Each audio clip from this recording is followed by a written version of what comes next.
L'Église Habas Shalom est heureuse de partager avec vous cet enseignement pour votre édification. Nous vous souhaitons une bonne écoute. Particulier d'exceptionnel ce matin. Alléluia. Alléluia. Nous sommes là pour recevoir de Dieu et nous ne sommes pas là pour autre chose. Nous sommes là pour expérimenter Dieu ce matin. Et nous ne sommes pas là dans un but de religion, de quoi que ce soit, mais nous sommes là pour expérimenter Dieu. Alléluia. Nous allons directement attaquer pour le message de ce matin. Je dirais le dernier jour du message sur la crise économique gabonaise. Donc je ferai tout pour finir aujourd'hui parce qu'on a une priorité. Il faut qu'on termine au moins le thème de notre année. Terminer avec les 7 facettes de l'amour. On n'a seulement vu qu'une seule facette et c'est une priorité pour moi. Cette crise aussi est très importante. Il est important que nous ayons la pensée de Dieu par rapport dans la situation dans laquelle on vit. Ce qui rassure le plus un enfant de Dieu, ce n'est pas que le problème soit résolu, mais c'est d'avoir un réma du Seigneur. Lorsque tu sais ce que Dieu pense et ce qu'il veut, alors ton cœur est déjà en paix. Parce que ce que Dieu dit, sa main l'accomplit. Alléluia. Ce que Dieu dit, sa main l'accomplit. Donc du coup, ces paroles sont comme un gage pour nous. C'est qu'on n'a pas à douter de ces paroles. L'homme peut parler et ne pas faire, mais lorsque Dieu y parle, il le fait. Alléluia. C'est pour ça qu'au moment, dans cette période de crise gabonaise économique où tout durcit, où l'argent disparaît, où les gens retournent en famille, où d'autres ne savent même pas quoi manger, où d'autres sont obligés de déménager, les enfants de Dieu ont besoin d'entendre Dieu leur parler. Alléluia. Les enfants de Dieu ont besoin de savoir, Seigneur, qu'est-ce qui se passe, surtout comment nous devons réagir. Parce que toute chose concourt au bien de ceux qui aiment Dieu. Alléluia. Même la crise actuellement qui se produit n'est pas un truc pour nous détruire, mais c'est plutôt dans la volonté de Dieu pour nous perfectionner, pour nous amener dans quelque chose d'extraordinaire. Et moi, je le crois fermement. Je pouvais dire en introduction de ce message que ce n'est pas parce qu'il pleut que nous devons tous être mouillés. Alléluia. Ce n'est pas parce que le Gabon est en crise que nous devons être aussi en crise. Alléluia. Je crois que dans le désert, Dieu peut prévoir une oasis pour nos vies. Je crois que dans le désert, Dieu peut nous permettre de ne point être atteints. Je le crois fermement. Au nom de Jésus. Je crois que la richesse, comme je l'ai dit le dimanche passé, ce n'est pas d'avoir, c'est d'avoir la mentalité, la pensée, c'est d'avoir un réma. Alléluia. Parce que si vous mettez quelqu'un qui n'a rien et qui a déjà la richesse spirituelle, partout où vous mettez cette personne, elle s'en sortira. Alléluia. Mais quelqu'un qui a quelque chose de physique, lorsqu'il perdra, s'il n'a pas la richesse spirituelle, il deviendra pauvre. Alléluia. Et je crois que Dieu est au contrôle de cette situation. Et il s'occupe de nous dans cet état. Et il nous permettra d'expérimenter des choses bonnes. Et je crois que toi, tu dois d'abord le croire. Et ne pas faire comme tous les autres qui disent le pays est dur, il n'y a pas d'argent. Je dis que les choses ne marchent pas. Il faut que ton langage puisse changer. Alléluia. Il faut que ton cœur ne soit pas rempli de découragement, mais qu'il soit rempli d'espérance et de foi. Parce que Dieu prend soin de ses enfants. Alléluia. Il prend soin de ses enfants. Il s'occupe de nous. Alléluia. Pendant que nous sommes là, il y a des païens qui ne connaissent même pas Dieu, qui n'ont même pas cette mentalité de découragement, mais qui persévèrent, qui comprennent que ça va aller, qui ne se découragent pas, mais qui ont foi que les choses vont s'arranger. Ils ont foi même que cela même ne leur concerne même pas. Alléluia. Et je te dis, tu n'es pas concerné par cette crise au nom de Jésus. Il suffit seulement que tu te connectes à Dieu, tu sauras que réellement tu n'es pas concerné par cette crise-là au nom de Jésus. Alléluia. Nous allons continuer avec notre dernière phase par rapport à cet enseignement, notre dernier jour. Notre dernier jour, c'est comment maintenant vaincre ou attaquer, je voudrais plutôt dire, la crise gabonaise. On a vu déjà en première partie comment on devait résister contre cette crise-là en nous réorganisant dans nos dépenses, en terrassant les autorités des mauvais esprits de cette crise pour maintenir plusieurs dans la pauvreté. Mais aujourd'hui, maintenant, je vais parler de maintenant comment nous devons attaquer. Vous savez, une guerre est faite de deux phases. Elle est faite d'abord de la défensive et elle est faite aussi de l'offensive. Alléluia. Une guerre est faite de la défensive et de l'offensive. Si tu passes seulement ton temps dans la défensive, c'est-à-dire qu'à te protéger, c'est une bonne chose, mais ce n'est pas suffisant. Un jour, ton ennemi peut trouver la faille. Mais si toi aussi tu attaques ton ennemi pour le terrasser, je pense que tu n'auras plus besoin de te défendre. Amen. Si tu attaques cette crise, alors tu n'auras plus besoin maintenant de te réorganiser, de voir plein de choses. Mais au contraire, ça va aller. Donc il faut combiner les deux choses pour la victoire. Alléluia. Il faut combiner les deux choses. Il ne faut pas seulement rester à se défendre pour se réorganiser ses finances, ne pas prendre des dettes, payer sa dîme et tout ça. Ça, c'est la défense. C'est-à-dire que tu protèges tes finances, c'est bien. Mais en même temps, il faut aussi gagner des finances. Alléluia. Il faut faire rentrer aussi de l'argent. Il faut attirer de l'argent à toi. dans ces temps de crise. Parce que tu peux protéger seulement ce que tu gagnes. Amen. Tu peux protéger seulement ce que tu gagnes. Donc, c'est cette seconde phase-là que nous allons voir aujourd'hui. Comment attaquer cette crise, c'est-à-dire comment se défendre, pas se défendre, comment aller dans l'offensive contre cette crise-là. Comment ne pas attendre que cette crise-là s'empire avant de réagir contre elle, mais comment commencer déjà à réagir contre elle avant qu'elle devienne pire en fait. Et avant qu'elle ne nous submerge. Parce que je vous dis, chaque jour que Dieu fait ici au Gabon, plusieurs décrochent financièrement.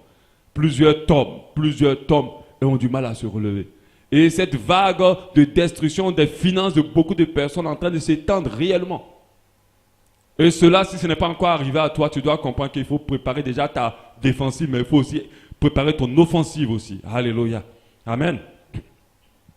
Et je précise que malgré que le Gabon est en pleine crise, tout le monde n'est pas en crise. Tout le monde. Il y a certaines personnes qui n'ont pas changé leur niveau de vie. Il y a certaines personnes qui ont toujours l'argent, qui fonctionnent toujours pareil. Alléluia. Et moi, j'ai toujours cette mentalité-là. Si quelqu'un peut, je le peux aussi. Alléluia. Si quelqu'un peut, je le peux aussi. Et quand tu as cette mentalité, tu as une mentalité de quelqu'un qui a une mentalité d'excellence. Tu as une mentalité de quelqu'un qui se bat. Tu as une mentalité de quelqu'un qui n'attend pas d'eux. Alléluia. Donc tu peux aussi y arriver. 3 moyens pour attaquer, pour vaincre cette crise actuellement. Le premier moyen qui est devant moi, que j'ai mis ici, c'est de planifier sa vie. C'est surtout de planifier ses dépenses. Alléluia. C'est une action d'offensive. Ce n'est pas une action de défensive. Il faut apprendre à planifier ta vie. Il faut apprendre à planifier surtout ses dépenses. Alléluia. Ce qui fait que certaines personnes ont de gros problèmes financiers, c'est parce qu'elles n'usent pas de planification. C'est parce qu'elles ne planifient pas leurs dépenses. Elles dépensent comme ça tous les jours, comme elles veulent, comme... Voilà. C'est-à-dire qu'il n'y a aucune planification de leurs dépenses. Et là, c'est grave. Certains chrétiens même ne s'engagent pas dans la planification en se disant, puisque la parole de Dieu nous dit en Matthieu 6, 34, chaque jour suffit sa peine. Et chaque jour prendra soin de lui-même. Donc du coup, les chrétiens se disent, le fait de penser à demain n'est pas une bonne chose. Il faut toujours s'occuper d'aujourd'hui. C'est grave, c'est pas bon. Quand vous lisez la Bible, vous voyez que Jésus avait un plan clair de comment il devait mourir à la croix. Il disait que je vais aller dans tel endroit, ensuite je serai dans tel endroit, ainsi de suite. Même Dieu a planifié beaucoup de choses. Même quand le fait qu'il nous crée, c'est une planification. Il dit, avant même que tu ne naisses, il te connaissait déjà. Il connaissait déjà les jours qu'il t'avait destinés. Il connaissait déjà le ministère qu'il avait prévu pour toi. On appelle ça quoi? La planification. Alléluia. Donc Dieu lui-même planifie. Lui qui est Dieu, il planifie. Ce n'est pas nous les enfants de Dieu qui n'allons pas planifier. Et surtout, puisqu'on parle de finances, je ne vais pas parler de planification d'autres choses. Je vais me concentrer seulement sur la planification de nos dépenses, la planification de nos finances. Donc, il est indispensable de tout planifier dans notre vie, bien sûr, avec la volonté de Dieu sur la conduite du Saint-Esprit. Parce qu'après, il ne faut pas être trop calculateur au point maintenant de fonctionner comme des gens qui n'ont pas l'Esprit de Dieu. Nous savons que tout ce qu'un enfant de Dieu fait, doit le faire avec le Saint-Esprit. Parce que le Saint-Esprit connaît toute la vérité. Dans ta planification, il va t'orienter vers comment tu dois faire et vers quoi tu dois planifier et de la méthode que tu vas faire. Parce que c'est un esprit de sagesse. J'ai dit qu'il est la sagesse lui-même. Alléluia. Celui qui nous révèle toute vérité, c'est le Saint-Esprit. Donc, il faut planifier ses dépenses. Et je précise que ce que tu n'as pas calculé ou prévu ou planifié, tu auras du mal à le faire correctement ou à l'atteindre ou bien à l'avoir. Alléluia. Donc, il faut planifier ses dépenses. C'est quoi exactement la planification? Elle va s'investir dans l'organisation.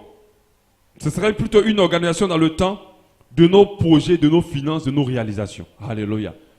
De nos projets, de nos finances, de nos réalisations. Donc dans des domaines précis, selon les moyens qu'on doit mettre en œuvre sur une durée ou selon des étapes. Alléluia. En plus, c'est planifier, c'est penser à ce qu'on va faire. Ce qu'on va faire à telle période, pour tel ou tel motif, pour tel ou tel objectif, surtout avec tel ou tel moyen. Alléluia.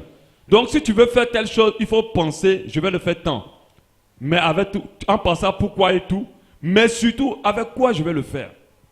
Quand tu penses déjà à ça, c'est très important. Planifier ses dépenses, c'est de ne pas dépenser au hasard, mais c'est de dépenser en prenant le temps de dire, ah, est-ce que ça j'avais mis dans mon programme?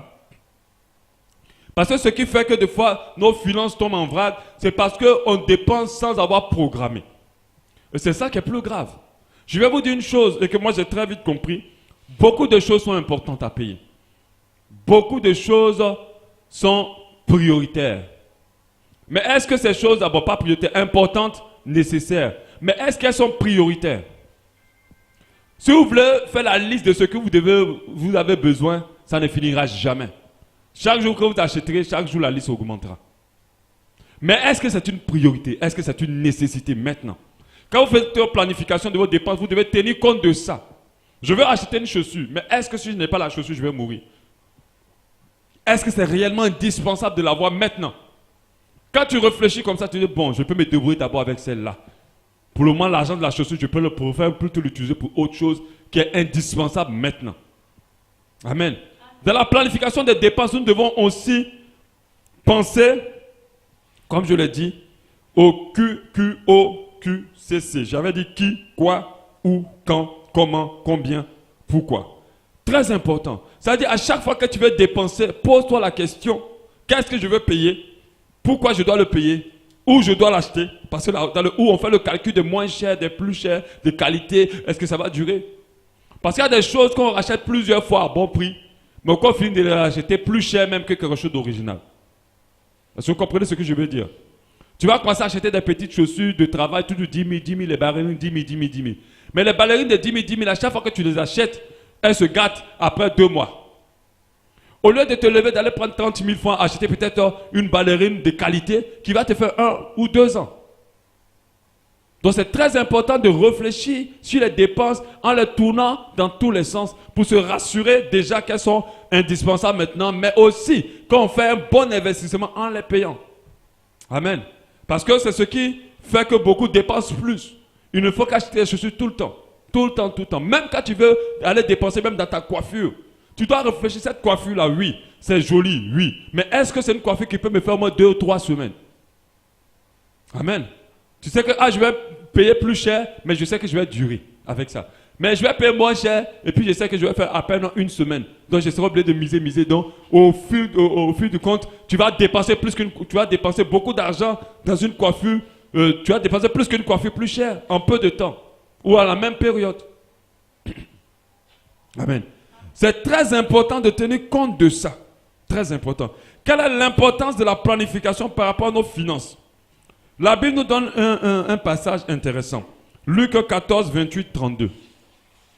Lequel de vous, s'il veut bâtir une tour, ne s'assied d'abord pour calculer les dépenses?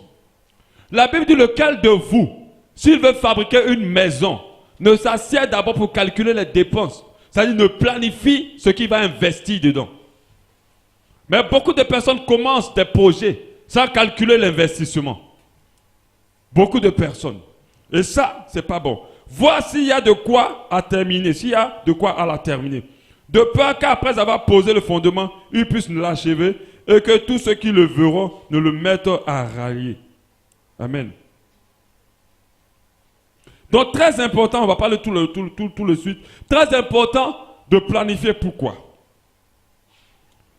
Déjà, c'est une chose plus que nécessaire, de telle sorte que dans plusieurs nations, alléluia, de telle sorte que dans plusieurs nations, ils ont des ministères de finances et de la planification économique. La majorité des nations qui sont investies dans l'organisation et surtout dans la gestion du budget ont un ministère de la planification et des finances. Donc la planification économique et des finances, clairement, c'est 2 domaines qu'on ne peut pas séparer. Vous ne pouvez pas faire un ministère seulement du finance sans qu'il y ait planification à l'intérieur.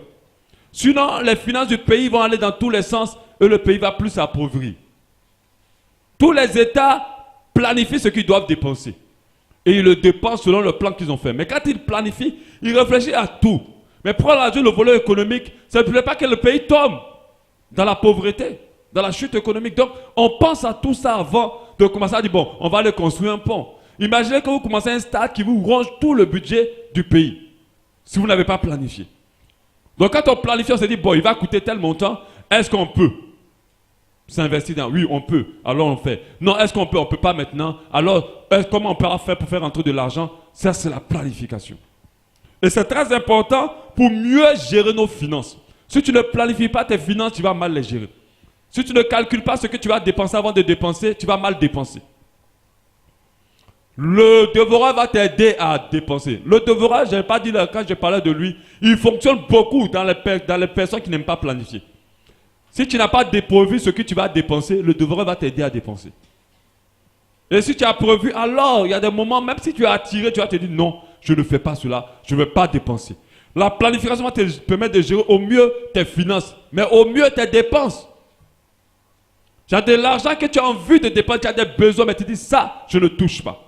Parce que c'est pour ça, c'est prévu pour ça. Parce que je l'ai planifié pour telle chose. Et cette chose est indispensable et importante. Dans telle période, tel moment. Ou bien elle va m'aider à ne pas être à sec, elle va peut-être être un investissement ou quoi que ce soit. Donc je ne touche pas. Ça permet de gérer tes dépenses. Aujourd'hui, beaucoup de personnes, surtout au Gabon, sont des acheteurs compulsifs. Ils achètent beaucoup. Tel vient de voyage, j'ai envoyé des sacs, j'ai envoyé des chaussures, on achète. Quand ils arrivent au supermarché, ils sont venus prendre seulement un bic, ils sont avec un caddie.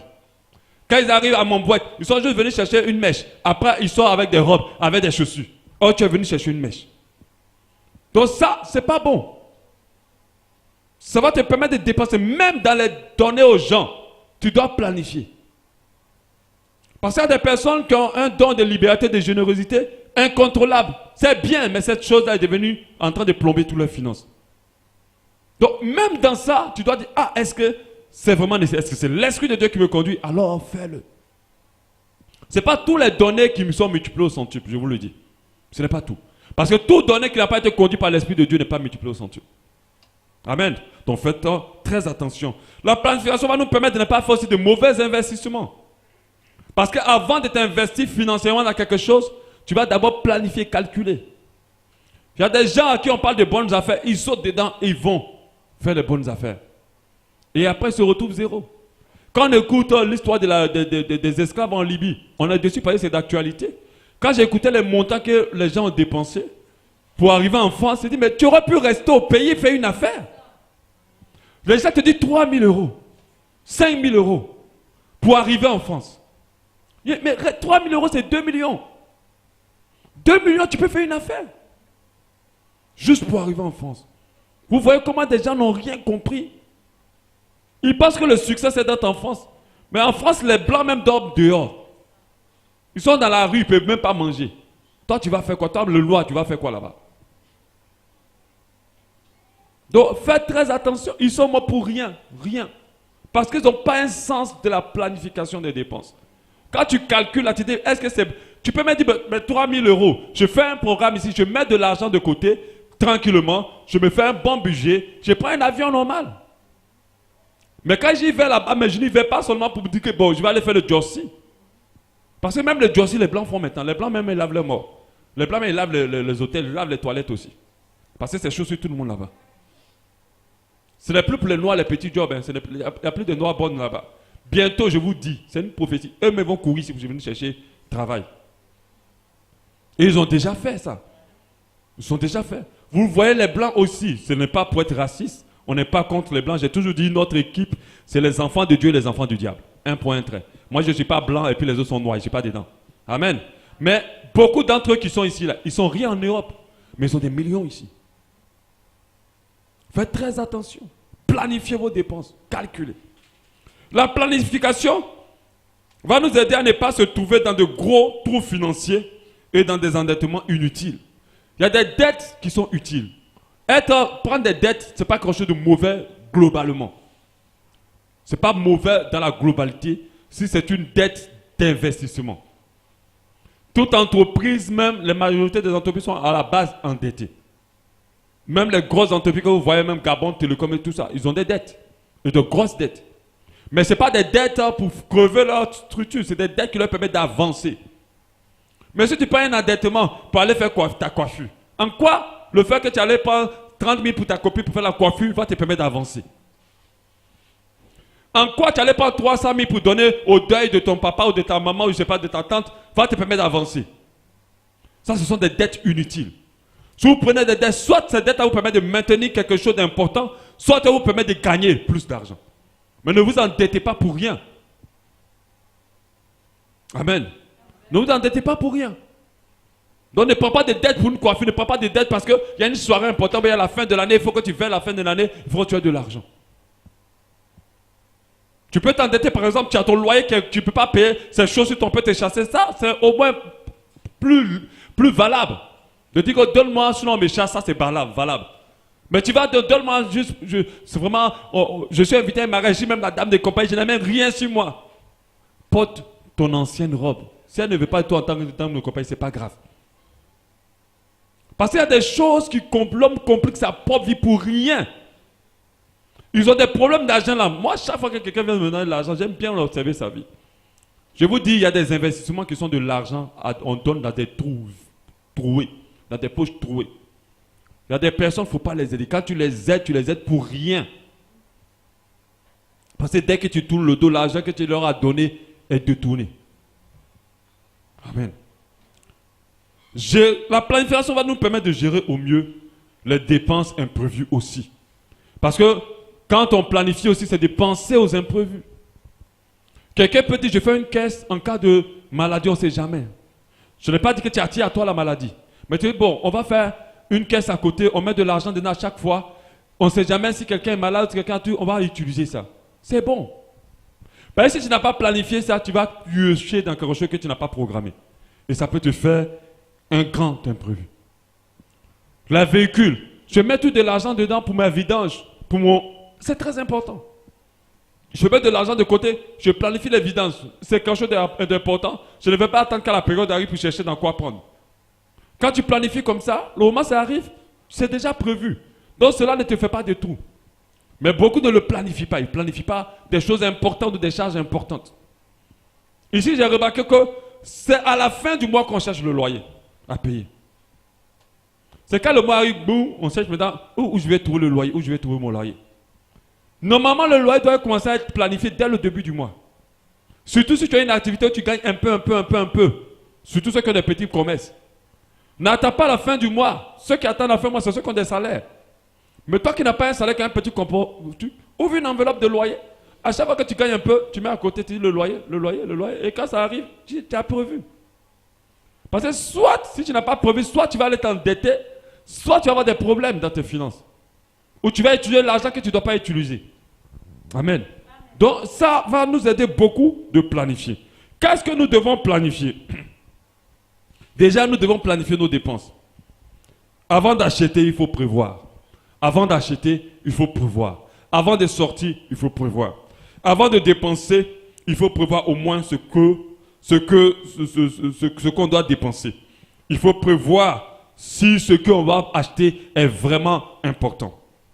Avant d'aller dans un supermarché, ça c'est un truc indéniable de la planification. Important, c'est faire une liste.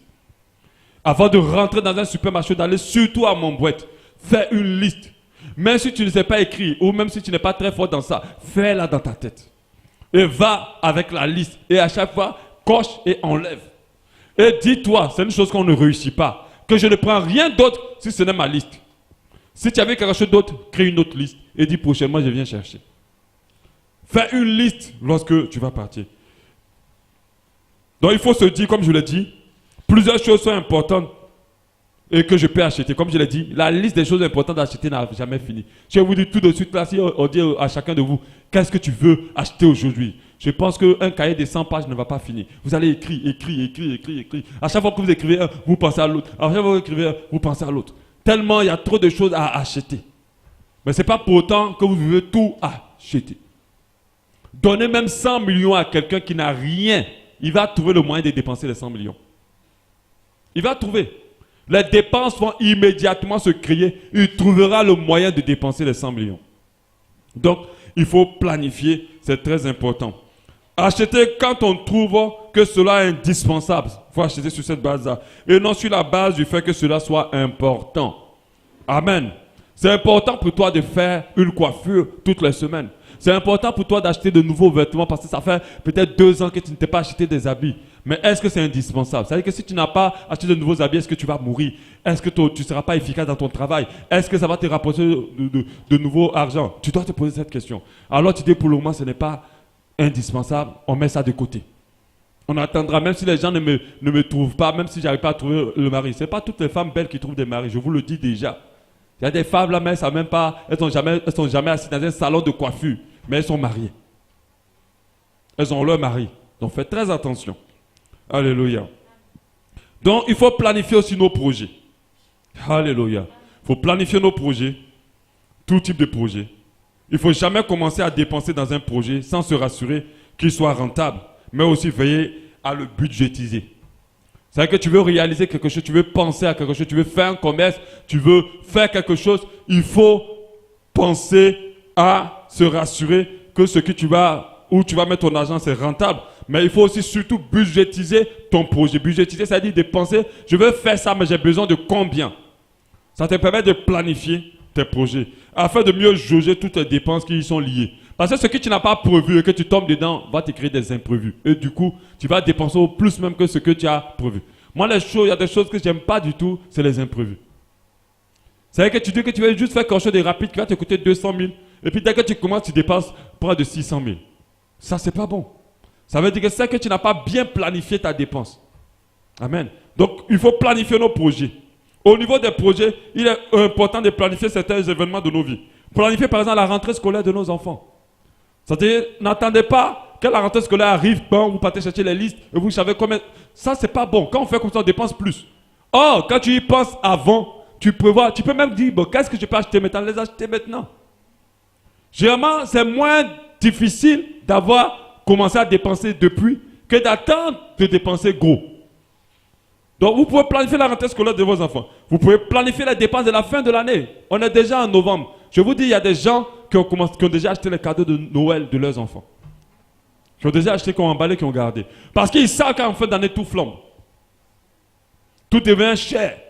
Mais nous, les bons Africains, nous allons attendre 25, même 25 pour aller au supermarché pour chercher, ou bien 24. Mais non, tu vas payer le truc au triple du prix. C'est parce que tu n'as pas planifié. Tout en décembre, dès qu'on va dire 1er décembre, tout va flamber. Donc je vous conseille, si vous avez un peu de sous, dès maintenant, allez acheter. On doit planifier nos vacances aussi. On doit planifier nos voyages. On doit planifier tout. Moi, quand j'ai voyagé pour aller en RDC, je n'avais pas tout bien planifié. On a beaucoup dépensé. Donc du coup, tu n'as pas calculé beaucoup de choses, tu te trouves à dépenser au-delà de ce que... Or, si tu avais calculé, tu aurais déjà mis l'argent de côté, tu aurais acheté en même temps. Ce qui crève de les finances, c'est le fait de dépenser petit. C'est une chose qui est dangereuse pour les finances. Quand tu fais petit, c'est ce que je disais, ne prenez pas Eden en petite quantité. Prenez toujours planifié, prenez 20 000, 30 000. Vous allez durer plus que de prendre 1000 francs, 2000, 3000, 5000. Vous allez beaucoup plus perdre. Vous allez vous retrouver dans le même mois à dépenser plus. Donc à chaque fois qu'on dépense petit, on dépense plus. À chaque fois qu'on dépense en gros, on dépense moins.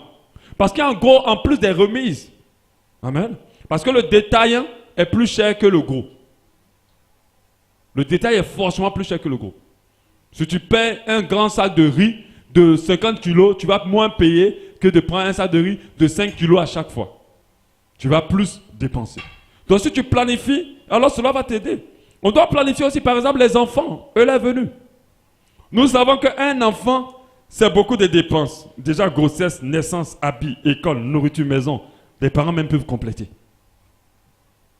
C'est pour cela qu'il ne faut pas fonctionner avec les gens que Dieu a donné, on prend. Il y a d'autres qui ont tellement, toute une équipe de rugby, Dieu a donné, on prend. Et après, ils sont submergés par les dépenses. Les enfants, ça coûte cher. Très cher, surtout au Gabon. Le petit slip d'un bébé n'a pas le même prix que le slip d'une personne adulte. L'adulte tu vas payer ton slip à 1000 francs, mais le bébé, le slip seulement va te coûter 5000. Parce qu'ici, ils ont compris que le commerce, le business des bébés, les parents ici au Gabon dépensent sans compter. Donc tout a flambé. Il faut planifier les enfants, le planning familial. Il faut planifier. Aujourd'hui, il y a des enfants qui ont plombé l'avenir de beaucoup de personnes, pas volontairement, parce qu'ils sont venus au moment où la personne n'était pas prête. On plombé les finances de certaines personnes. C'est pour cela qu'il faut appliquer la parole de Dieu. Éloignez-vous du sexe jusqu'au mariage. Mais quand vous rentrez dans le mariage, faites de la bonne planification. Mais j'aimerais parler spécialement de ça. Parce qu'il y a d'autres qui se disent, oh, je planifie. Mais ils font beaucoup d'avortements dans le mariage. Et ça, je suis contre ça. Et la parole de Dieu est contre cela. Ils font des avortements. Oh, tu sais que ce n'est pas le moment d'accueillir un enfant. Il faut l'enlever. Toi-même, tu sais qu'on a trop de dépenses. Ils vont à l'hôpital comme c'est... Et ils trouvent que c'est normal parce qu'on est marié. C'est une malédiction pour votre mariage. Alléluia. Vaut mieux, dès le départ, veiller à ne pas avoir d'enfants. Maintenant, en prenant des précautions qui honorent Dieu. Parce qu'il y a des contraceptifs qui sont des avortements à la base. Donc, renseignez-vous là-dessus. Qui sont des avortements. Et un enfant est déjà humain. La Bible dit qu'il a déjà planifié, la parole de Dieu dit, Dieu a déjà planifié le nombre de jours. Il connaît son nom. Il dit, je te connaissais. Avant même que tu sois formé dans le ventre de ta mère. Avant même que tu sois dans le ventre de ta mère. Donc, Dieu connaît. Toi, tu allais avorter en te disant que oh, c'est un problème. Pendant que Dieu dit, oh, ils ont tué Jacques.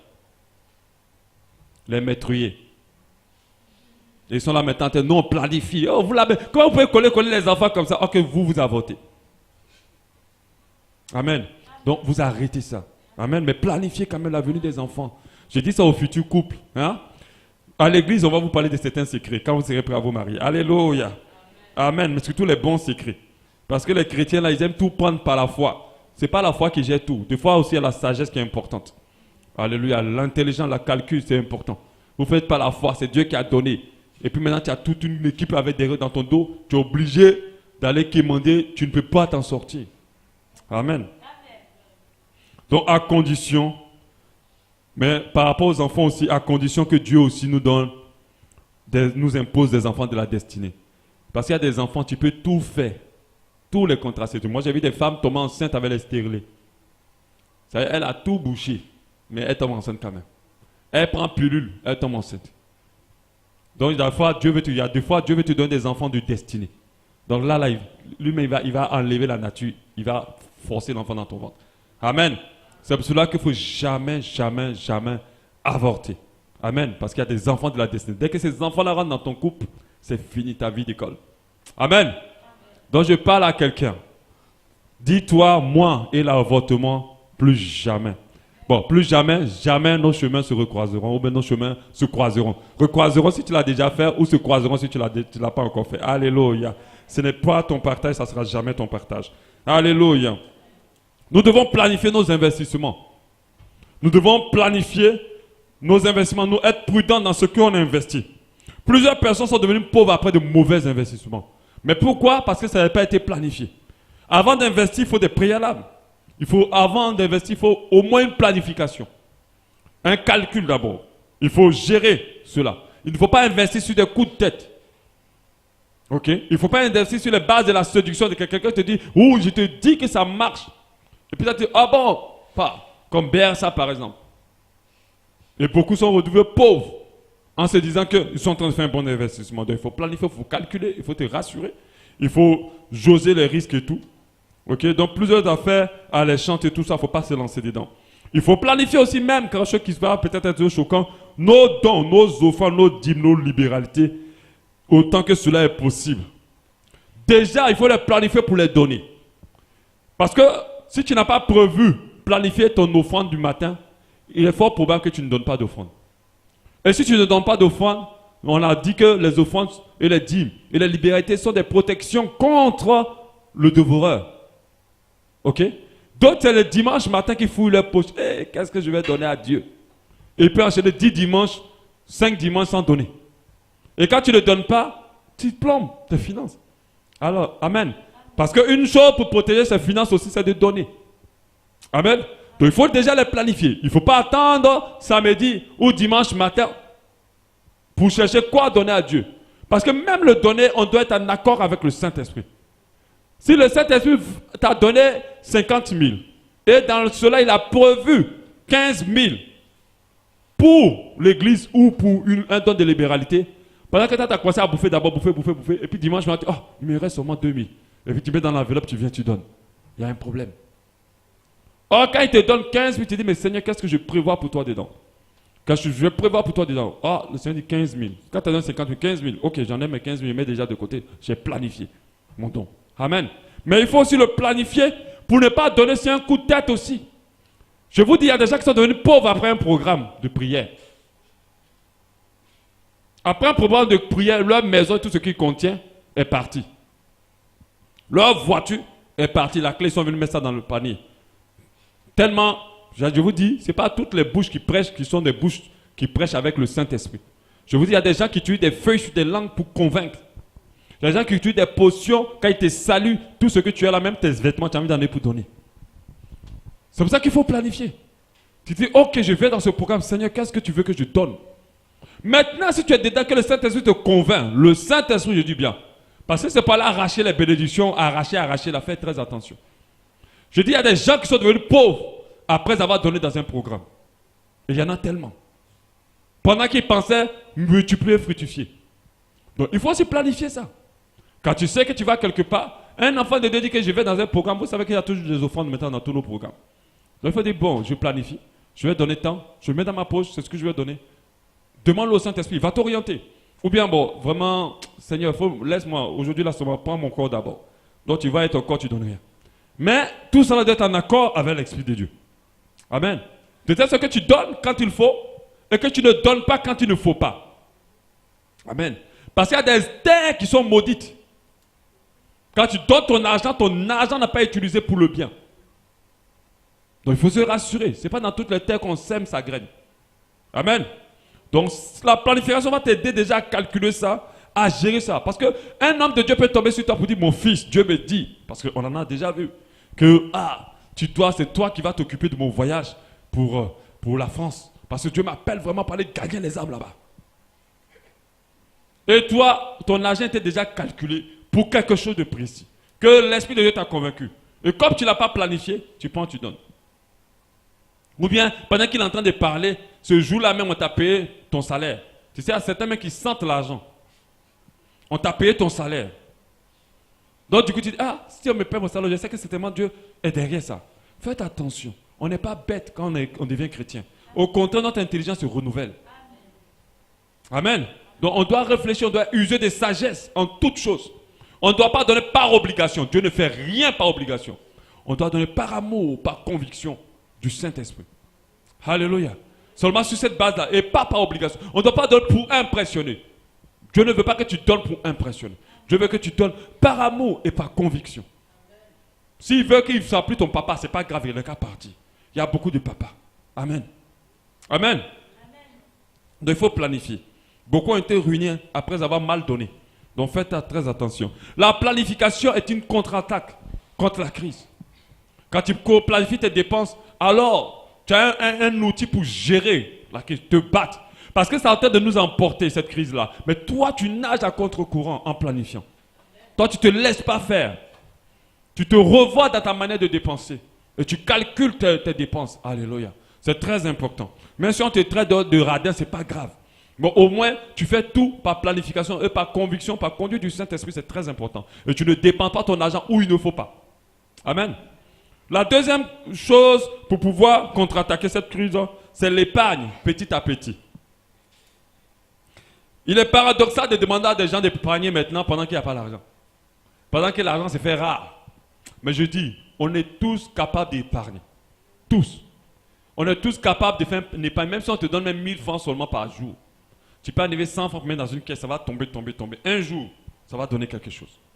Mais d'autres pensent qu'on ne peut pas épargner lorsqu'on n'a pas assez. On peut toujours épargner. Dans tout ce qu'on gagne, il y a quelque chose qu'on ne doit pas manger. Et les gens ne savent pas ça. Tu ne peux pas prendre une mangue et puis jeter dans ta bouche avaler. Tu vas pousser un arbre dans ton ventre. Il faut que le noyau, au moins, tu l'enlèves. Donc, dans tout, il faut penser à l'épargne. Il faut dire que même si ce n'est pas beaucoup, combien je peux enlever? Si tu fais du commerce, tous les jours par rapport à ta recette, tu peux te donner un pourcentage ou bien tu peux te donner un montant. Tu peux te dire chaque jour, je enlève 5%, je mets de côté. Je mets de côté. Et puis tu mets des conditions de telle sorte que ta main ne puisse pas toucher. Jusqu'à un certain niveau. Parce qu'il y a d'autres qui épargnent, après ils vont vider, ils épargnent, en tout cas nous tous on est dedans. Tu épargnes, après tu vas encore toucher. Ce qui a sauvé l'Égypte, c'est l'épargne. Au lieu de tout manger, ils n'ont pas tout mangé.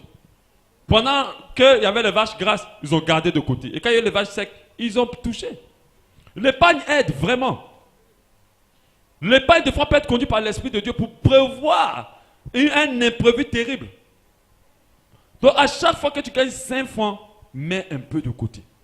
Crée une boîte, même si tu n'as rien, même si tu ne manges pas. jette ça. Parce que l'épargne part d'abord d'un sacrifice. Ça part d'un sacrifice. Par exemple, si on prend les arachides. Les arachides, il n'y a pas fait de noyau, on peut tout manger. Mais si on veut manger d'autres arachides, il faut quand même sacrifier certains arachides. Le riz, on peut tout manger. Mais si on va avoir d'autres, il faut sacrifier certaines graines. Amen. L'épargne permet de faire perdurer les finances, permet d'allonger les finances, permet de pouvoir prévoir le temps de vaches maigres. Même si tu ne gagnes pas beaucoup, dès que tu touches ton salaire, enlève pour Dieu, enlève ta libéralité, mais aussi enlève une épargne. Mets ça de côté, mais si c'est seulement même 1000 francs, mets de côté. On ne sait jamais. Peut-être un jour tu vas être coincé, puis tu auras besoin seulement de 1000 francs pour faire un transport, pour aller faire un entretien d'emploi. Et c'est là que tu vas comprendre que l'épargne est importante. Je vous dis, dans cette situation de crise, il y a des gens, même 1000 francs, ils n'ont pas. Ils peuvent faire des jours comme ça pour trouver 1000 francs, c'est dur. Donc faites très attention, épargnons. La Bible nous parle de la fourmi en Proverbe 6,6. Va vers la fourmi, paresseux. Considère ses voies et deviens sage. Elle n'a ni chef, ni inspecteur, ni maître. Elle prépare en été sa nourriture. Elle amasse pendant la moisson de quoi à manger. Dans la fourmi, pendant qu'il est l'été, elle épargne. Quand l'hiver arrive, elle utilise ce qu'elle a épargné. Un animal qui est intelligent comme ça. Nous, les hommes, nous mangeons tout. C'est pour ça que l'apôtre Paul pourrait dire, la nature ne vous enseigne-t-il pas? Vous savez, des fois, en observant la nature, prenons exemple. Dieu utilise la nature pour nous enseigner. Il a mis beaucoup de vérités dans le fonctionnement de la nature. Donc, il faut tenir compte de cela. On doit pouvoir épargner pendant qu'on a encore. Il va arriver des moments où vraiment les robinets vont être fermés. Hein? Sérieusement fermés. Là, les gens disent, oh, il n'y a pas l'argent. Mais ça circule l'argent quand même. Quand je vois des gens dans des grosses voitures qui ont encore des splits à l'intérieur, je dis, waouh, l'argent circule. Ça circule, encore. Quand vous partez, vous voyez des caddies remplis jusqu'à déborder. La personne te paye 200 000 francs de course. Tu dis, ah, ça circule. Ça circule encore l'argent. On n'est pas encore arrivé dans la saison où les choses vont... Les supermarchés même seront désertés même. Tu vois, vous allez voir les parkings vides. Il y a des pays qui l'ont déjà expérimenté. Il y a des commerces qui ont fermé très vite. Donc maintenant que tu as quand même un peu, épargne. Ne fais pas chaque mois qui passe, dépense complète. Il y a d'autres qui vivent tous les mois. Tout. À la fin du mois même, je ne dis même pas fin du mois, 10 du mois même, tout est déjà bouffé. Et ce que j'ai ressenti dans l'épargne qui fait bien, c'est que même quand tu es en galère, l'épargne te permet de te sentir bien. Le fait que tu sais que tu as quelque chose quelque part, ça te permet de ne pas être coupable, ça te permet de ne pas être dans l'insécurité. Parce que ce qui fait mal quand tu n'as rien là, c'est quand tu n'as rien vraiment. C'est ça qui fait plus mal. Mais quand tu n'as rien et que tu sais que tu as épargne quelque part, tu es un peu apaisé quand même. Tu sais, ah mais si le jour peut-être que tout, on ne sait pas brusquement comme ça, il n'y a plus rien, au moins je sais que moi je peux aller regarder quelque part. Mais ce qui fait peur, c'est la vérité. Tu dis, ah mais si brusquement il n'y a plus rien, comment je fais? Amen. Donc il faut épargner. Très important de épargner. Si tu gagnes un peu, fais une petite caisse, mets un peu dedans, un peu. Épargne juste un peu. Ne touche pas, oublie. Moi, j'ai demandé à ma comptable, tout ce que tu épargnes, je ne veux même pas savoir. Parce que si je sais, mon esprit sera déçu. Donc quand j'ai calculé mes dépenses, je vais dire, donne-moi, pourquoi je ne peux pas, je suis le patron, il va me donner. Amen. Mais je ne me dis pas, ne me dis même pas que tu as épargné. Donc je ne suis pas au courant des montants, donc du coup mon esprit n'est pas dessus. Amen. Mais toi-même, là, quand tu veux épargner, bien faible les épis, tu prends comme ça. Et puis tu mets dans le truc, et puis tu fermes. Ce que tu as pris, là, tu as pris. Amen. Pour ne pas être au courant de ce qui est dedans. Parce que donc, quand ils savent ce qui est dedans, ils vont aller encore casser, tu vas déjà casser la caisse après 1 mois seulement. En train de casser la caisse qui est dure, là, ils tapent ici. Ils disent, non, là, il y a trop de problèmes, il faut t'ouvrir. Amen. Ça, ce n'est pas les bons épargnants. Ou bien, cherche quelqu'un de dur en argent. Des très durs en argent. Tu dis vraiment, je t'ai dit, même si je viens pleurer tous les noms de mes parents, ne me donne pas l'argent. Ne me donne pas l'argent. Donc quand la période te fait là, tu pleures, mais au moins tu sais que demain, ça va porter. Amen. Il faut épargner. Mais si tu ne gagnes pas beaucoup, surtout ceux qui font les commerces, mettez un peu de côté, un peu. À chaque fois que quelqu'un te paye, ne prends pas tout pour dépenser, enlève un peu, mets de côté. Garde seulement. On a dit jusqu'en 2021, on ne sait jamais. Fais-toi un projet. Mais il est très important pour le troisième élément maintenant, le troisième élément pour contrecarrer la crise, lorsqu'on fait une épargne, d'avoir un projet lié à l'épargne. D'avoir un projet d'investissement surtout. Pas un projet forcément de réalisation seulement. C'est bien d'avoir des projets de réalisation. Tu veux peut-être, construire une maison, c'est un investissement plutôt. Ce n'est pas une réalisation simplement. Parce que lorsque tu es dans ta maison, tu ne vas plus dépenser. Ce qui est investissement, c'est lorsque quelque chose que tu fais te rapporte ou te permet de ne pas dépenser. Ok? Mais ce qui est simple réalisation, c'est lorsque c'est juste pour avoir. Si tu es en train de faire un projet, par exemple, pour acheter une voiture, c'est une bien. Bon, la voiture, c'est un investissement. Parce qu'on dépense moins lorsqu'on paye du carburant que de payer le transport. On dépense plus lorsqu'on paye le transport. Mais on dépense moins. Un carburant pour moi de 5 000 peut me faire au moins 4-5 jours. Or, si je dois me déplacer, je ne monte pas dans le taxi bus. Donc, en une trajectoire, seulement aller en ville et revenir, j'ai déjà dépensé 3 000.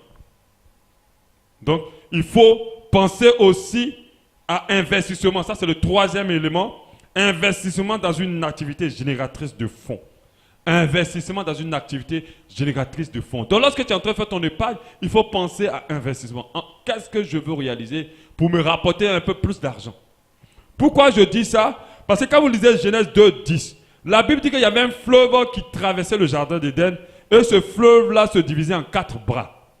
Et au travers de cela, on a reçu un enseignement qui disait il est important pour toi, si tu veux te maintenir financièrement, d'avoir 4 sources d'entrée d'argent.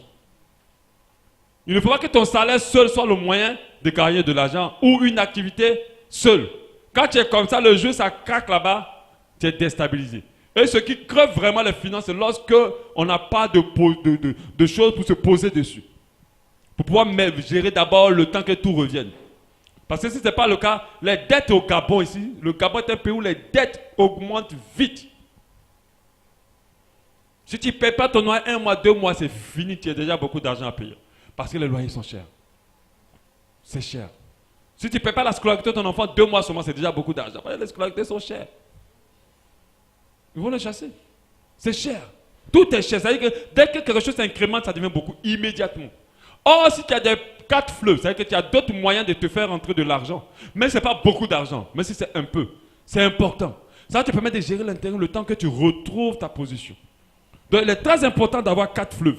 De ne pas se concentrer sur un emploi pour dire oui, oh, c'est mon emploi, j'ai un salaire. Un jour, on peut dire l'entreprise, ça ne va pas. Tu es dans la liste des licenciés. Tu fais comment? Comme actuellement, là où ils ont coupé les primes des gens. J'ai un de mes petits là qui me disait, ils ont de 200 000 et quelques de primes, il est venu à 80 000 de primes. Ils ont enlevé une grande partie en fait. Il est devenu à 80 000 de primes. Voilà. Donc du coup, il faut comprendre que tu ne peux pas te baser sur ton emploi. Imagine qu'à cause de ton salaire, tu as déjà créé maintenant des sources de dépenses régulières à cause de ton salaire. Du coup, tu seras dans une mauvaise passe financière. Donc il faut penser investissement. Il faut se dire 4 fleuves. Je vous précise que la base de ce enseignement sur la crise gabonaise, c'est la sagesse divine. La sagesse divine, c'est de réfléchir autrement pour ne pas tomber ou subir les mêmes choses comme les autres. Et c'est la sagesse divine seulement qui a sauvé l'Égypte au travers de Joseph. Amen. Donc, comment investir?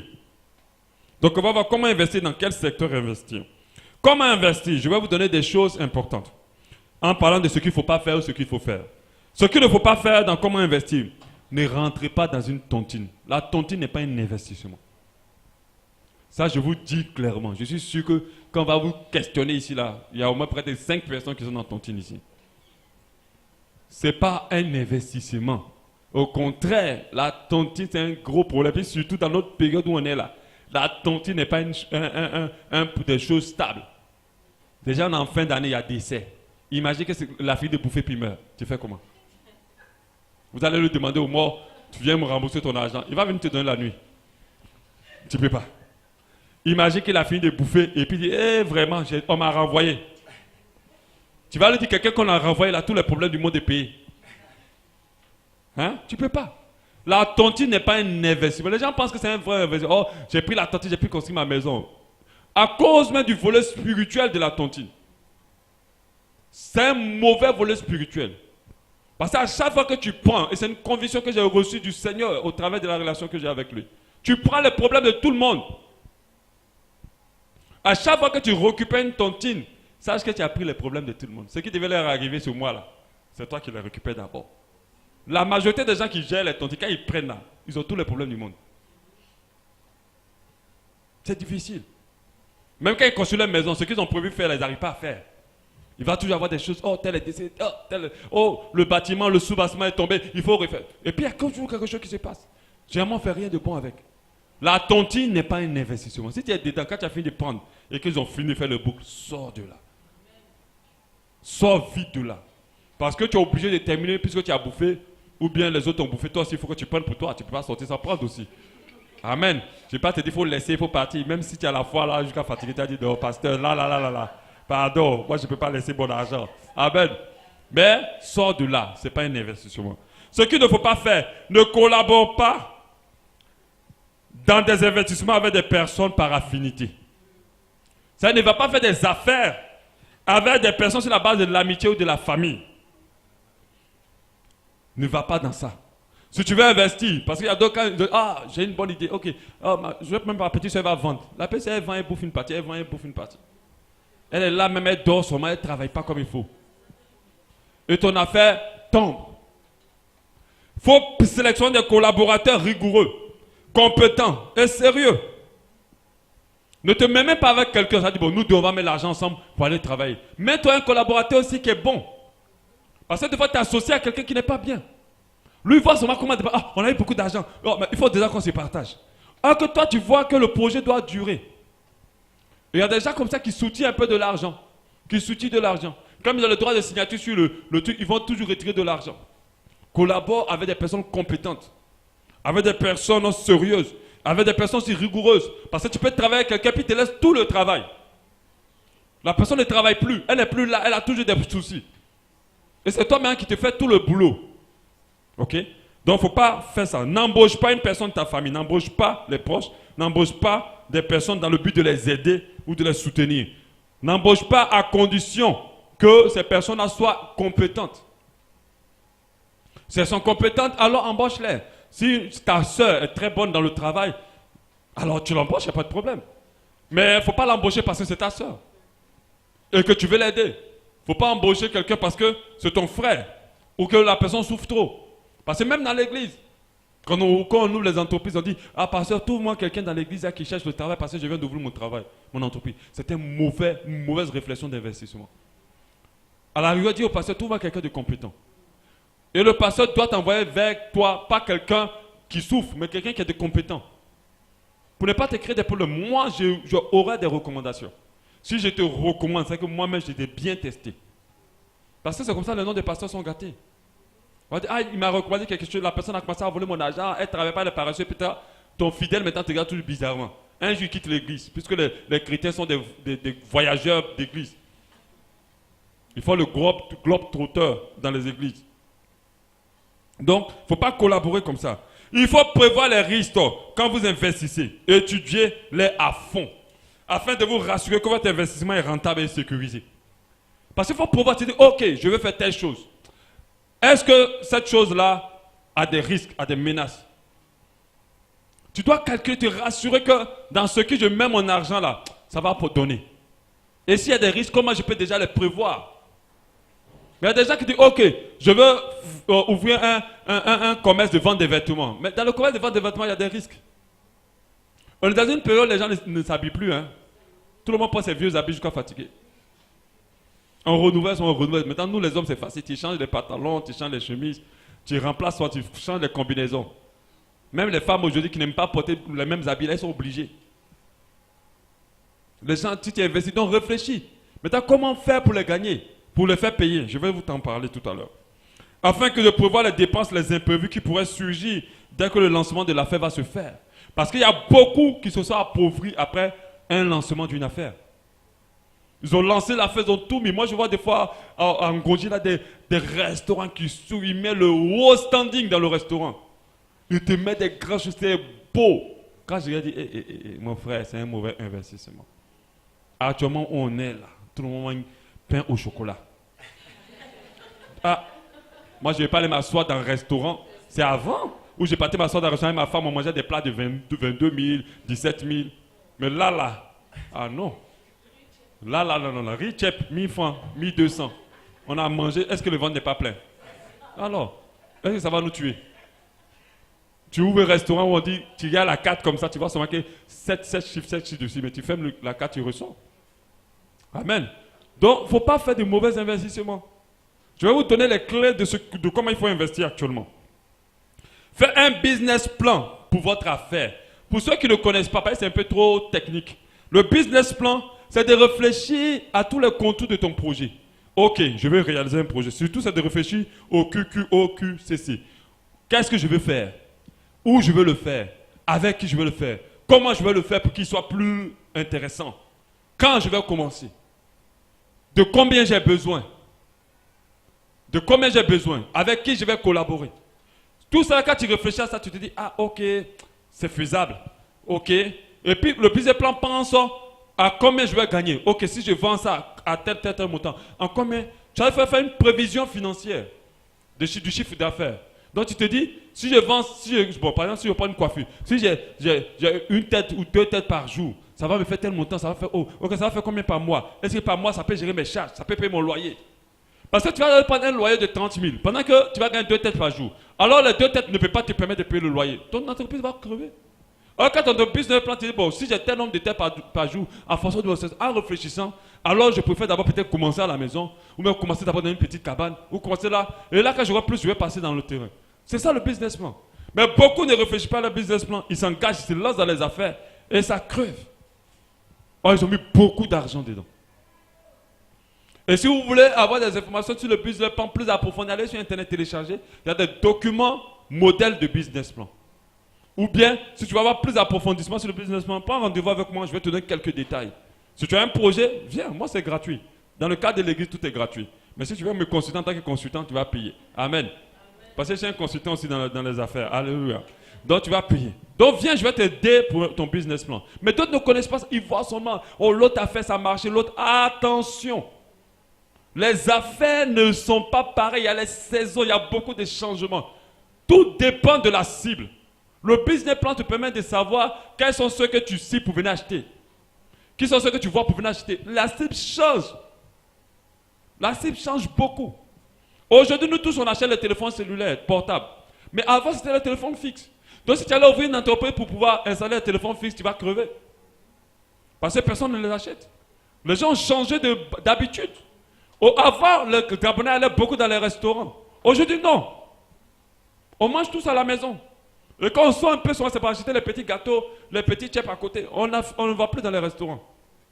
Donc, il faut calculer et étudier la cible au travers de ton business plan. Ok, très important pour savoir investir. Maintenant, dans quoi investir? Dans quel secteur investir? Il faut comprendre qu'il ne faut pas investir dans des secteurs ou des activités qu'on pense être rentables. Je l'ai dit précisément. C'est-à-dire que tu te dis, ok, ça c'est rentable, ok, je vais aller investir là-bas. Attention, on peut se tromper. Il faut vraiment réfléchir. Je vais vous donner des indicateurs des secteurs, des choses qui sont rentables. On peut se tromper. J'encourage plutôt les personnes à investir dans des secteurs, dans des domaines pour lesquels ils sont passionnés, pour lesquels aussi ils sont doués. Pourquoi je dis ça? Parce que si tu rentres dans un secteur qui existe déjà, si tu es passionné ou doué, tu vas te démarquer. Le peu de clients qu'il aura là vont aller chez toi. Donc c'est que si tu veux faire un investissement dans un secteur, ne dis pas, ok, ici, en tout cas, l'immobilier, ça marche toujours. Mais je vous dis, il y a des maisons qui chôment actuellement. Tout le monde pense seulement que les loyers de 150 ou plus. Tout le monde retourne aux chambres ou au studio. Tu as construit ta grande maison de 300 000, 400 000, ça va rester. Ça va rester, personne ne va prendre. Mais quand quelqu'un rentre dedans pour payer, vous jouez au cache-cache. Le juge te dit, viens à 15h là. 15h là, il n'est pas là. Et quand tu viens, tu as vu sa voiture, tu te dis, papa n'est pas là. Et tu es là maintenant, toujours en train de faire cache-cache maintenant pour ton argent. Non. N'investis pas pour dire que tel secteur marche. Il faut que j'investisse. Non. Je t'encourage à investir dans ce qui te passionne ou dans lequel tu es doué. Tu t'en sors bien. Si c'est la coiffure, va dedans. Tu vas te coiffer d'une manière que les gens vont te remarquer. Et que les gens viendront à toi. Tes clients resteront fidèles.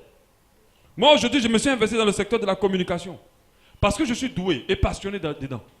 Mon nom passe. Je ne vais même pas chercher les clients. On m'appelle M. Soro, oui. Il paraît que vous faites des sites internet. Oui, vous voulez quoi? Directement, quand je vais travailler, ça veut dire que si tu es un client, il ne faut pas me rencontrer. Si tu me rencontres, tu vas signer mon contrat. Mais quand je vais te chercher mon travail, là, toi, tu as dit oui, je signe avec toi. Parce que je connais mon travail et je suis passionné dans mon travail. Quand je fais moi-même là, je fais. Mais il y a d'autres qui ouvrent magasin. Après, ils dorment dans le magasin. Parce qu'ils ont ouvert le magasin, parce que le magasin marche. Mais vous savez qu'il y a quelque chose qui attire les gens. C'est la passion. Il y a un esprit que tu dégages. Il faut croire à ton affaire. Il faut te passionner de ton affaire. Même si ça rame, ça va marcher un jour. Amen. Donc il faut marcher comme ça, dans cet esprit-là. Passion ou être doué. Ne t'investis pas dans le secteur. C'est vrai qu'il y a des gens qui s'investissent dans les secteurs qui marchent. C'est une bonne chose, ça peut marcher. Mais la bonne clé, oriente-toi vers ce qui te passionne, dans quoi tu es doué. Sinon, tes concurrents vont t'avaler. Dans quel secteur investir? Dans quel secteur investir?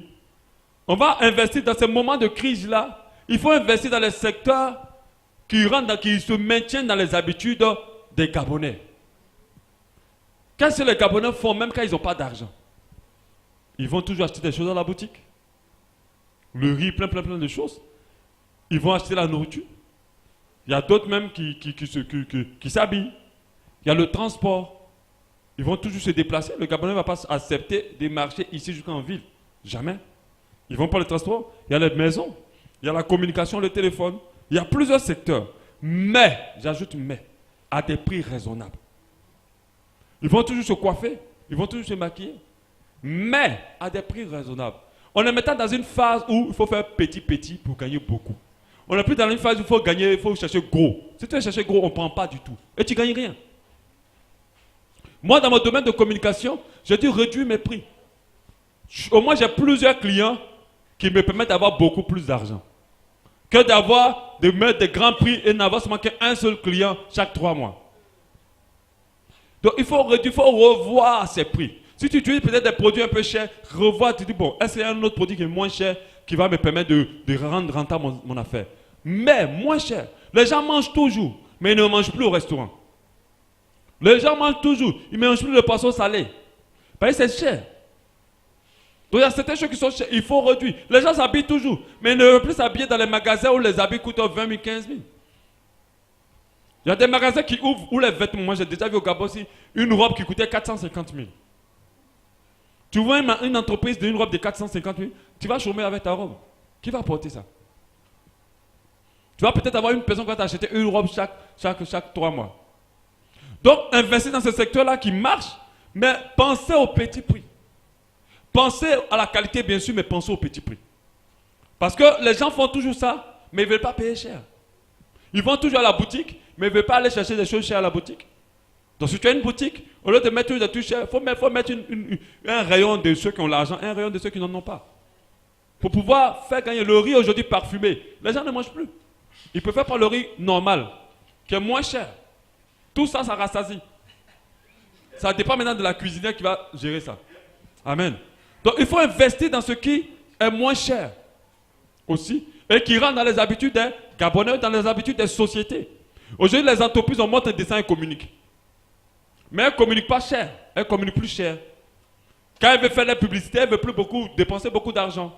Quand elles veulent faire la publicité, elles veulent faire la publicité à moins de coûts. Moi, aujourd'hui, j'ai cassé vraiment mes prix. J'ai beaucoup de clients comme ça, petits, mais au moins qui me font rentrer de l'argent. Parce que qu'est-ce que je paie? Je ne paie rien, c'est mon intelligence. Je m'assois juste devant l'ordinateur, c'est mon temps juste. C'est tout. À part pas plus. Donc, il faut investir dans ce secteur-là habituel.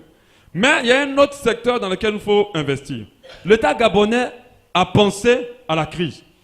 Et ils se sont dit, il faut qu'on fasse quelque chose pour cette crise-là, pour pouvoir la relever, pour pouvoir la soutenir, pour l'enlever plus tôt. Et ils ont pensé à un plan de relance économique Gabon de 2017-2019. Donc pour eux, de 2017 à 2019, ils ont pour projet de ramener le pays à la normale. Et ce plan-là, il est sur Internet, je l'ai téléchargé.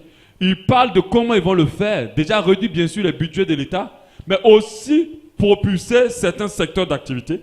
C'est-à-dire aussi pousser certains secteurs d'activité à sortir. Parce qu'ils ont basé tout sur le pétrole est plus fiable. Donc ils se sont dit, il y a des secteurs dans lesquels on peut exceller. Donc on va essayer d'investir dans ce secteur-là. On va essayer de révolutionner ce secteur-là pour que le pays se relève. Donc toi qui cherches à investir, tu dois te dire, ah, c'est quel secteur? Parce que si tu te lances dans ce secteur-là, certainement tu peux avoir des subventions, des soutiens. Ou si tu es l'un des rares aides, tu peux vite marcher. Parce que l'État gabonais lui-même veut que ce secteur soit plus connu, plus développé. Ok? Donc parmi ces secteurs, il y a le bois. Déjà, le Gabon a beaucoup de forêts. Le Gabon a beaucoup de bois. Si tu aimes le sol, si tu aimes la forêt, essaie de te renseigner sur le bois et sur son secteur. C'est des secteurs que les Gabonais ne regardent pas assez. Ils sont beaucoup investis par les étrangers. Parce que le Gabonais n'y pense pas en fait. Or, c'est des secteurs où il y a l'argent. Parce que le bois gabonais c'est du bois de qualité. Et il est beaucoup utilisé dans le monde. Le monde a déjà mangé tout son bois. Et le Gabonais en a beaucoup. Donc, c'est des secteurs, il faut te renseigner, il faut prendre des informations dessus. Soit en termes d'investissement, soit aussi en termes de travail. D'aller déposer un dossier. Ok? Il y a le bois, il y a l'agriculture. Ça, ce n'est pas caché pour quelqu'un. Ok? C'est un secteur qui marche. Aujourd'hui, le Gabon importe tout. Je te dis, si tu prends ton terrain de construire ta maison d'abord et que tu vas cultiver tes tomates, tes oignons, mon frère, tu ne peux pas chômer. Surtout que tu le fais ici, il va coûter moins cher que ceux qu'on emmène. Donc du coup, mais tous les vendeurs vont préférer payer avec toi. C'est un secteur qui marche. Rappelez-vous, 4 fleuves.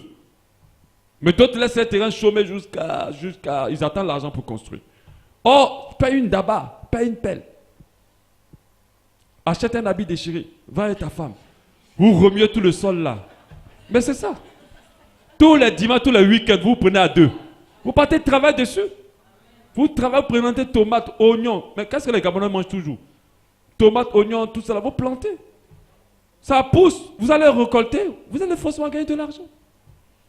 Vous pouvez planter cacao, café, parce que le Gabon veut se lancer dans café et cacao. Prends ton terrain pour te renseigner sur le produit de café cacao. Rappelez-vous, j'ai parlé de la médiocrité. Il ne faut pas t'asseoir, attendre tout. Dis-toi, qu'est-ce que je peux faire? En Côte d'Ivoire, des gens sont devenus extrêmement riches à cause du café et du cacao. Ils sont devenus riches et une richesse où ils ne deviendront plus jamais pauvres. Tellement ils ont gagné beaucoup d'argent. Et tellement, parce que le café et le cacao, c'est des produits qui n'arrêtent jamais. Dès que ça donne les premières productions, chaque année ça continue. Ça ne s'arrête pas. Dans tout temps, tu as toujours à vendre. Et ce sont des produits que le monde entier consomme extrêmement. Donc il faut penser à ça. Le secteur agricole, l'État veut développer le secteur agricole. C'est-à-dire que si tu pars vers des banques, même, elles peuvent être plus rassurées de t'accompagner dans ce projet parce que l'État aussi est là-bas. L'État sera très content, les supermarchés seront très contents de mettre dans leur rayon des produits gabonais qui payent moins cher que de les faire venir de France. Même les tomates que vous voyez là, le Gabon a un climat pour développer beaucoup de produits, beaucoup de plantes. Même les tomates qui viennent de la France, de l'Europe, vous pouvez les planter ici. Ils vendent déjà les graines même dans les supermarchés. Et quels sont ceux qui font? Ce sont les étrangers ici. Ils utilisent les terrains, tu dis garde mon terrain, mais après ils te font la culture dessus. Ils vendent, ils gagnent beaucoup d'argent. Ils vendent beaucoup d'argent. Des fois, en Gondia, je vois des hommes en train de vendre des tomates. Et ils vendent ça moins cher. Et ils gagnent de l'argent avec parce qu'ils n'ont plus le temps de le cultiver. Un autre secteur, c'est la pêche. La pêche au Gabon est inexistante. Inexistante. Il n'y a pas vraiment de secteur de pêche concrète. Il y a juste des petites pêches ici, par-ci, par-là. Or, il y a quelqu'un qui aime bien l'eau, qui aime bien le bateau, qui aime bien la pêche. Tu peux aller t'investir dedans. Tu peux être un revendeur de poissons. Parce que tu aimes le poisson, c'est un secteur qui t'intéresse. Il y a les mines, les produits miniers. Donc, allez creuser des trous, trouver de l'or, tous les autres minéraux qui sont utilisés actuellement. Et il paraît qu'il y a des secteurs ici au Gabon où on trouve beaucoup d'or. Donc, c'est quelque chose qui t'intéresse, essaie de te renseigner là-dessus.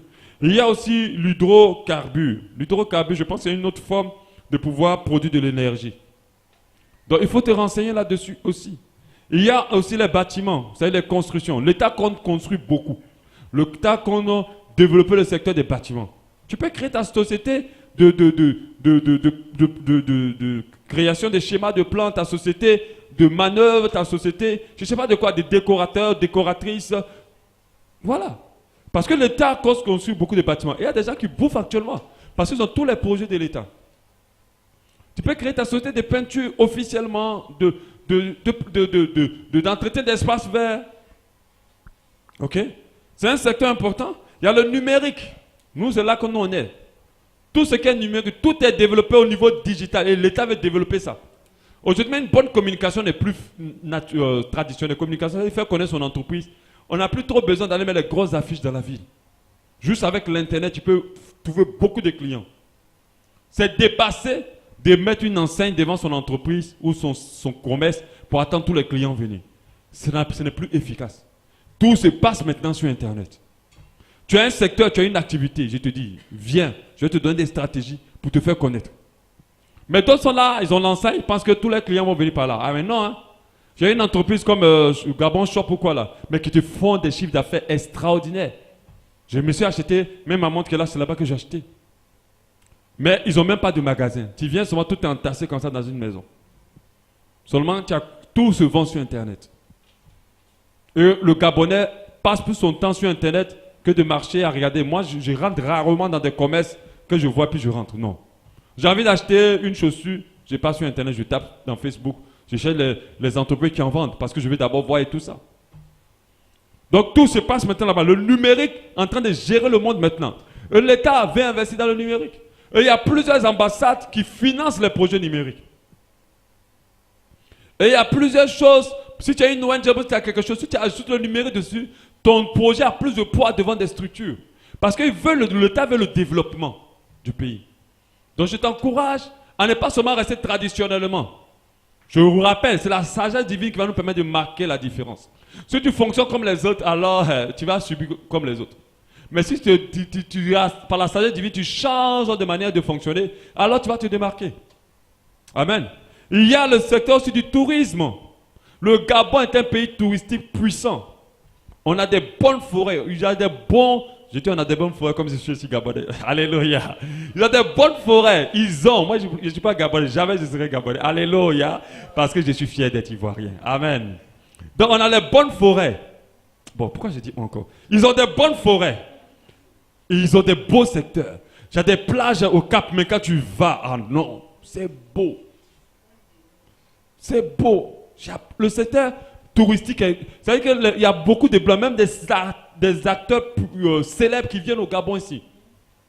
Mais nous ne savons pas. Le film Tarzan, le dernier Tarzan était tourné au Gabon. Mais vous ne savez pas. Le secteur touristique était un secteur très, comment on peut dire ça?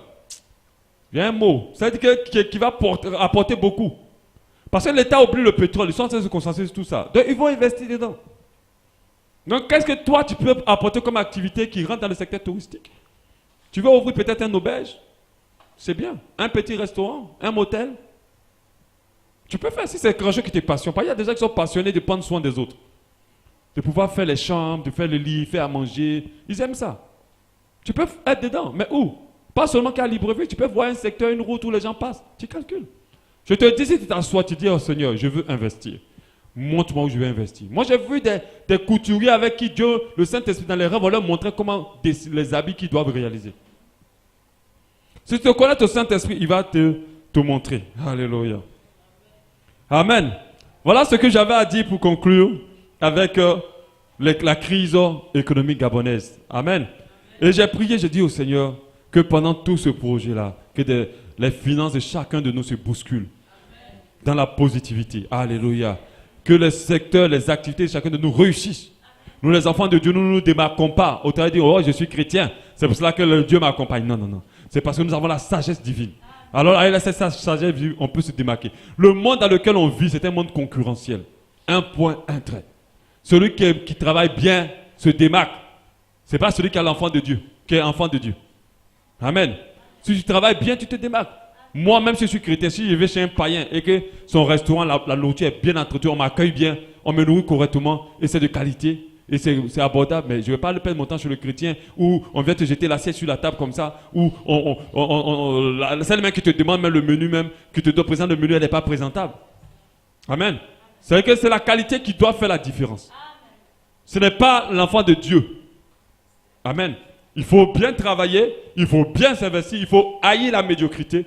Il faut entretenir correctement les clients. Même si ton client est énervant, il est roi. Amen. Il doit être traité comme un roi. Il doit être traité comme quelqu'un d'important. Il y a d'autres, même par leur attitude, ils crevent leurs activités. Amen. Donc, très important. À partir du dimanche prochain, on verra les 7 facettes de l'amour. Je t'encourage à être là. Parce que la charité est une chose que Dieu va rechercher Dieu recherche dans ces derniers temps. Alléluia. Et ça va nous permettre d'être qualifiés pour le royaume de Dieu. Amen. On va prier.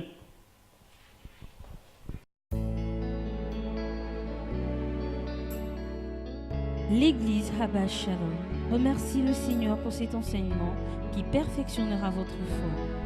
Pour plus de renseignements sur notre assemblée, veuillez nous joindre au plus 241 07 93 10 00 ou faites un tour sur notre site internet www.abbashalom.org ou encore visitez notre page Facebook.